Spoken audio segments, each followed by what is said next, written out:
Hey guys, it's Kelsey with Aerolamista. It's been really hot this week. It's going to continue to be really hot. And I wanted to just show you what I've been making to eat when it's really hot out. So come along with me while I harvest just a couple of things and then we can run in the house and whip something up. All right, first stop, we are just going to jump into the caterpillar tunnel and I'm just going to grab some carrots. Got some carrots. Now I'm gonna grab some spring onions. Just a few. So, okay, spring onions. Okay, next up, I'm in the tomato house. I grow a lot of different basils in here. I want to use purple basil. I'm gonna grab some of that, and then let's get some Persian basil. That is this one right here. Actually, I'll take this one.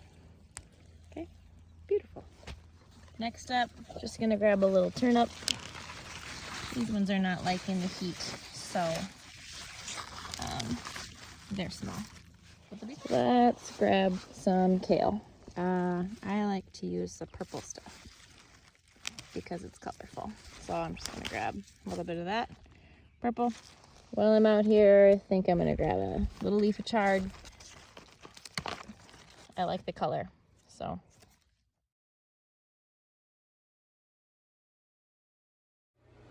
All right, in the kitchen, it's warm one today. What I really love about these is it requires no cooking, so I don't want to be inside any longer than I have to be. So I'm just gonna go ahead, grab the bean threads, they're called. I think it's mung bean starch. That's all it is. So grab these and you literally just soak them in water for 15 minutes. Look at that, they're soaking. All right, we're gonna mash up some peanuts. That's probably good. You can grind them to whatever consistency you'd like. I don't want them too big because they might poke through the rice paper, but just to have a little crunch, a little protein, it's good.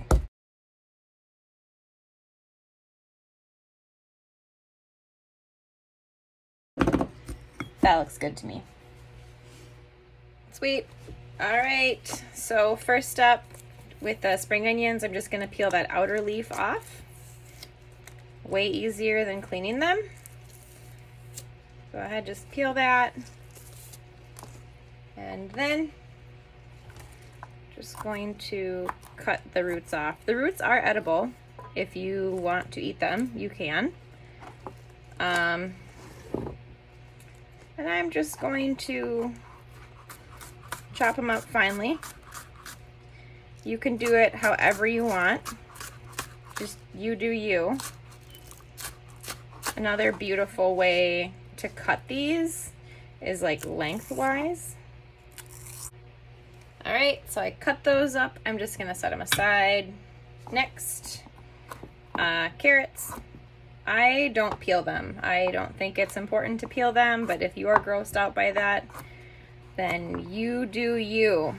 Just gonna cut the ends off, and I like to use this little peeler thing, and it cuts it into little strips, nice and even.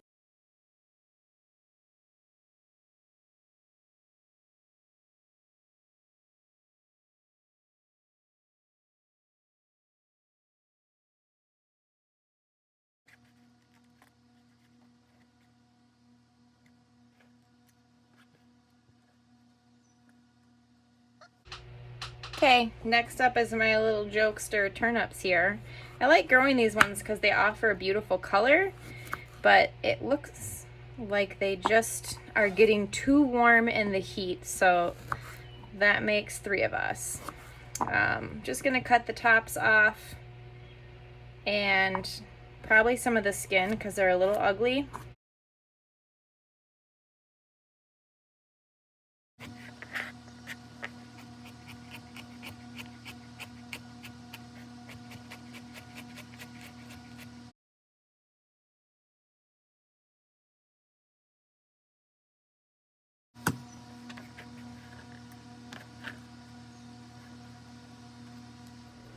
All right, next I've got the chard and the kale, and I'm just gonna take the stem out of this. With these smaller little kales, it's not critical that you take the stem out. It's just, you might not like it, you might, whatever. This is just habit for me.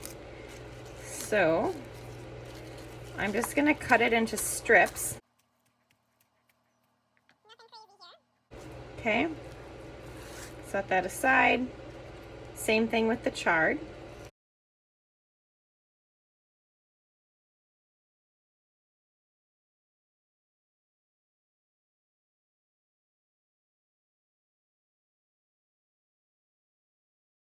All right, let's get some basil going here.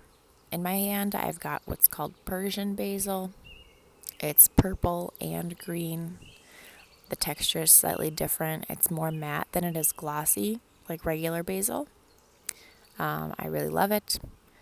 Next up, you see Genovese basil, and this is a purple variety. It's just like the green, except it's purple. As you know, I like to grow the different stuff. You can use it just like the green. I grow lots of different kinds of basils. I enjoy them. Next in will be Thai basil, but I don't have it yet. All right, big surprise. Got a mini head lettuce here. 'Tis the season. I'm just gonna go ahead and take out the outer leaves.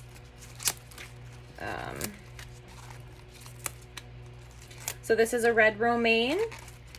I won't have these for a little while. This was the last of the first harvest, but they're beautiful. And I'm just gonna slice these up.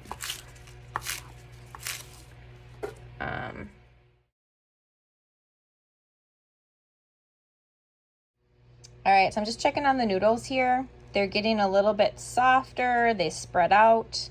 What I really love about these is, one, they taste good, the texture's great, and it requires absolutely no cooking. This is just room temperature water. All right, we gotta make the sauce. So I'm just gonna use some hoisin sauce. And I'll probably just use like a big tablespoon. Make that 2 big tablespoons. Sure. Then I'm gonna go ahead and add a teaspoon of sugar, maybe a little more. And then I had a small lime, and I'm just using half of it for starters. Just because I want to, it's easier to mix it with a fork. But I'm just gonna start with a half a lime and see how it tastes.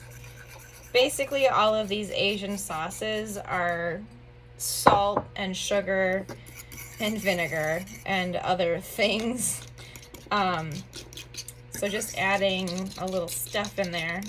And it's still thick, so what I'm gonna do is go ahead and add a few teaspoons of water. Okay. Get that thinned up a little bit.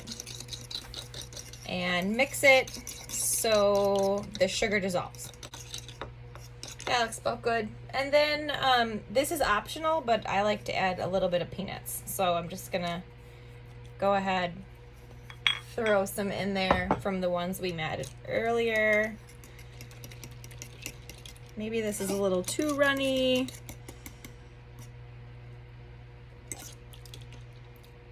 It tastes just fine though. Actually, I'm gonna add a little bit more. For those of you who are not familiar with this dipping sauce, I would go ahead and look up a legit recipe. I eat it all the time.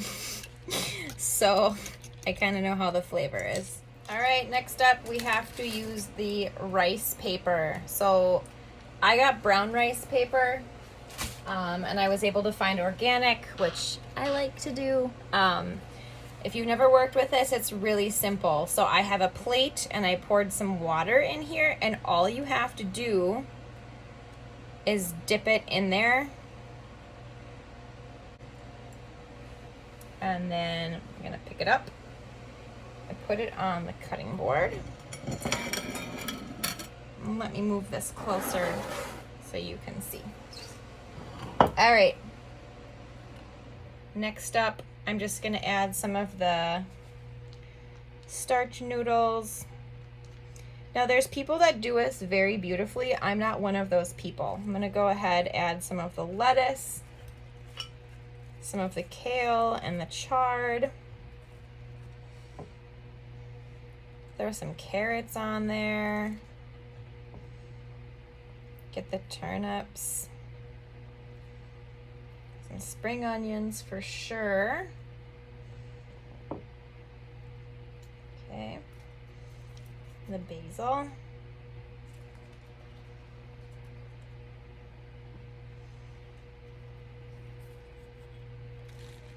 Add some of the peanuts. Okay. This is my moment of shame. You can see how well I don't wrap a spring roll. It's kind of like wrapping a burrito if you've done that before, but I am just not very good at it. And in the end, it'll be okay. So